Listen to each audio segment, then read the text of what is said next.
Un roi qui a entendu dire qu'il y avait dans son royaume un juge que personne ne peut tromper se déguise en marchand et parcourt le pays à cheval. Il est abordé par un homme paraplégique qui lui demande de le prendre avec lui jusqu'au centre-ville. Arrivé, le roi déguisé en marchand demande à l'homme de descendre. Pourquoi descendrais-je, puisque c'est mon cheval, dit-il. Ils vont voir le juge. Là, ils le trouvent en pleine séance. L'huissier appelle d'abord un menuisier et un marchand de beurre qui se disputaient un portefeuille. Le menuisier dit, ce matin, je suis allé acheter du beurre et, quand j'ai voulu payer, le marchand de beurre m'a arraché le portefeuille de la main.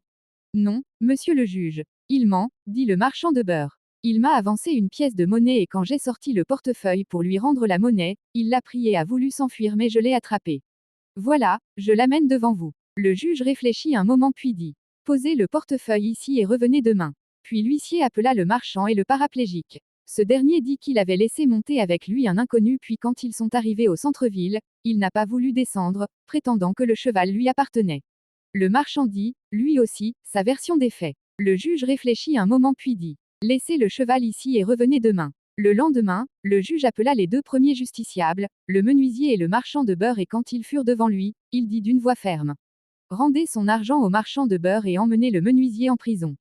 Car c'est un menteur. Le juge appela alors le marchand et le paraplégique. Il les amena dans l'enclos où se trouvait le cheval et leur demanda s'ils pouvaient reconnaître leur cheval parmi 20 autres bêtes. Ils répondirent tous les deux. Oui, monsieur le juge. Le riche marchand s'avança et désigna son cheval. Le paraplégique s'avança lui aussi et reconnut le cheval. Le juge dit alors d'une voix sûre et ferme. Rendez son cheval au marchand et emmenez le paraplégique en prison. Le juge partit et le marchand le suivit. Mais pourquoi me suis-tu demanda le juge. N'es-tu pas satisfait du jugement? Le marchand répondit. Je voulais savoir comment tu as pu savoir qui, du menuisier et du beurrier, disait vrai et comment tu as su que le cheval m'appartenait à moi et non au paraplégique. Le juge répondit. Pour la première affaire, j'ai pris les pièces de monnaie contenues dans le portefeuille et je les ai plongées dans un seau d'eau.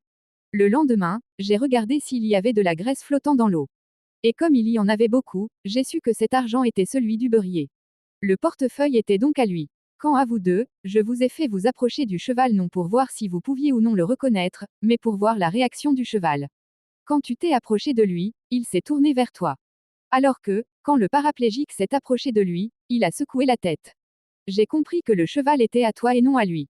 Le marchand dit alors. Comme votre intelligence et votre sagacité sont admirables. Sachez, monsieur le juge, que je ne suis pas un marchand mais le roi de ce pays. Et je suis venu exprès m'assurer de moi-même de la véracité de ce qu'on racontait à votre propos, à savoir que personne ne peut vous tromper par ces mensonges et ces allégations. Et je me rends compte que ce qu'on disait à votre propos était tout à fait justifié. Je vous nomme dès maintenant grand juge du royaume.